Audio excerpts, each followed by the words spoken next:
Let me begin by saying there is no one correct way of writing and more specifically punctuating all the different types of shortened forms.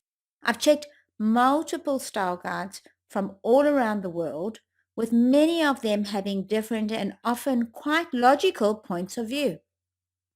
In some guides, it's suggested that in scientific contexts, you should leave out the periods, but in non-scientific contexts, periods are customary, but not essential.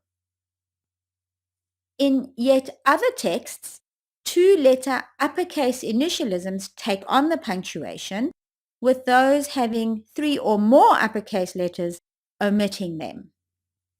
I've spent quite some time looking at the traditional punctuation conventions and will include them for you as best I can.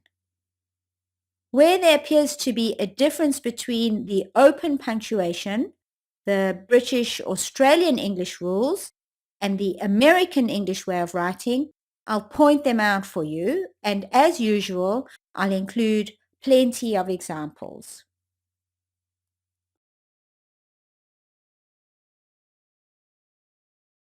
For the most part, I recommend a consistent and clear approach, and in all cases, I ask that you check the preferences of your leaders and your company's style guide. There are three types of shortened words: abbreviations, contractions, and Latin shortened words.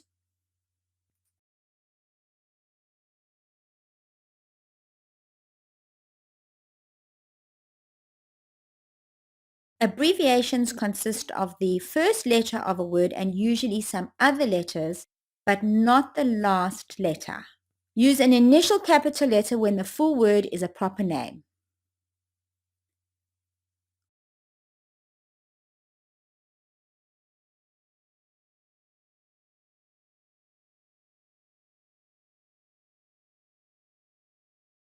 Contractions consist of the first and last letters of the word and sometimes other letters in between them.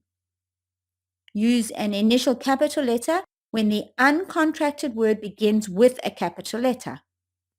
Remember, in general, it's preferable to write all shortened words in full when writing business documents, so use administration rather than admin.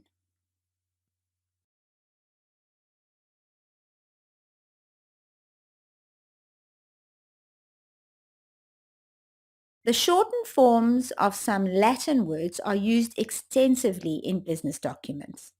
In some countries like Australia and the United Kingdom, there is a growing tendency to follow open punctuation rules for many commonly used abbreviations. However, many companies prefer including the punctuation. It's always important to check the company style guide and use the convention consistently.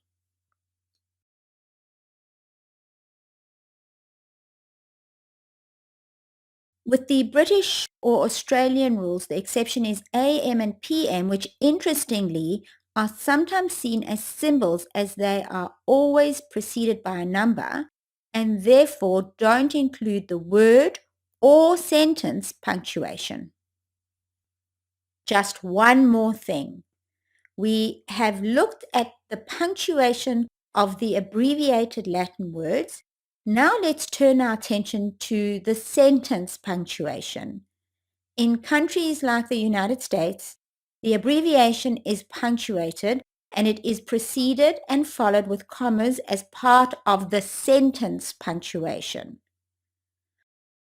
According to the British English rules, the abbreviation is also generally punctuated and only preceded by the comma as part of the sentence punctuation.